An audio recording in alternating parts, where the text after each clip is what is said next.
آج کی Bible study پیدائش کی کتاب اس کا دوسرا باب پہلی آیت سے مضمون ہے تخلیق آدم، یعنی آدم کی تخلیق۔ پیدائش کی کتاب اس کا دوسرا باب اس کی پہلی آیت سے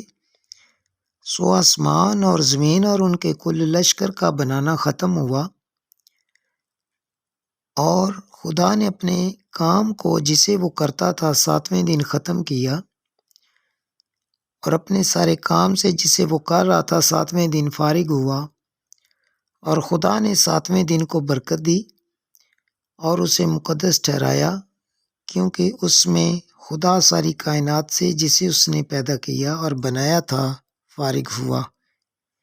یہ ہے آسمان اور زمین کی پیدائش جب وہ خلق ہوئے، جس دن خداوند خدا نے زمین اور آسمان کو بنایا، اور زمین پر اب تک کھیت کا کوئی پودا نہ تھا اور نہ میدان کی کوئی سبزی اب تک اگی تھی، کیونکہ خداوند خدا نے زمین پر پانی نہیں برسایا تھا، اور نہ زمین جوتنے کو کوئی انسان تھا، بلکہ زمین سے کوہر اٹھتی تھی اور تمام روئے زمین کو سیراب کرتی تھی۔ اور خداوند خدا نے زمین کی مٹی سے انسان کو بنایا اور اس کے نتنوں میں زندگی کا دم پھونکا، تو انسان جیتی جان ہوا۔ اور خداوند خدا نے مشرق کی طرف عدن میں ایک باغ لگایا اور انسان کو جسے اس نے بنایا تھا وہاں رکھا، اور خداوند خدا نے اس جو درخت کو جو دیکھنے میں خوشنما اور کھانے کے لیے اچھا تھا زمین سے اگایا، اور باغ کے بیچ میں حیات کا درخت اور نیک و بد کی پہچان کا درخت بھی لگایا، اور عدن سے ایک دریا باغ کے سیراب کرنے کو نکلا، اور وہاں سے 4 ندیوں میں تقسیم ہوا۔ پہلی کا نام فیسون، جو حویلہ کی ساری زمین کو جہاں سونا ہوتا ہے گھیرے ہوئے ہے، اور اس زمین کا سونا چوکھا ہے،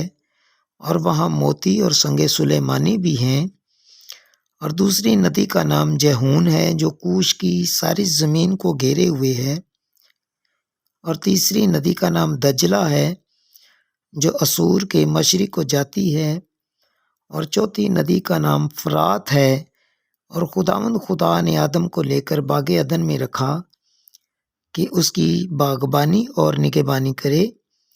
اور خداوند خدا نے آدم کو حکم دیا اور کہا کہ تو باغ کے ہر درخت کا پھل بے روک ٹوک کھا سکتا ہے، لیکن نیک و بد کی پہچان کے درخت کا کبھی نہ کھانا،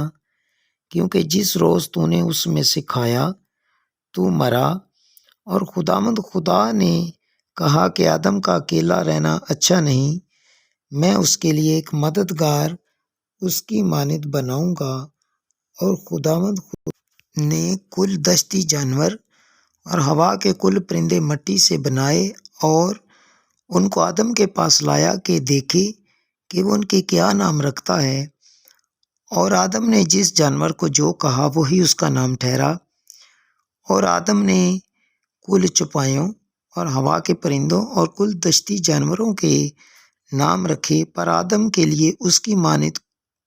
کی مانند کوئی مددگار نہ ملا۔ اور خداوند خدا نے آدم پر گہری نیند بھیجی، اور وہ سو گیا، اور اس نے اس کی پسلیوں میں سے ایک کو نکال لیا اور اس کی جگہ گوشت بھر دیا۔ اور خداوند خدا اس پسلی سے جو اس نے آدم میں سے نکالی تھی ایک عورت بنا کر اسے آدم کے پاس لایا، اور آدم نے کہا کہ یہ تو اب میری ہڈیوں میں سے ہڈی اور میرے گوشت میں سے گوشت ہے، اس لیے وہ ناری کہلائے گی، کیونکہ وہ نر سے نکالی گئی۔ اس واسطے مرد اپنے ماں باپ کو چھوڑے گا اور اپنی بیوی سے ملا رہے گا، اور وہ ایک تن ہوں گے۔ اور آدم اور اس کی بیوی دونوں ننگے تھے اور شرماتے نہ تھے۔ کلام خدا کا پڑھا، سنا اور قبول کیا جانا ہم سب کے لیے برکت کا سبب ہو۔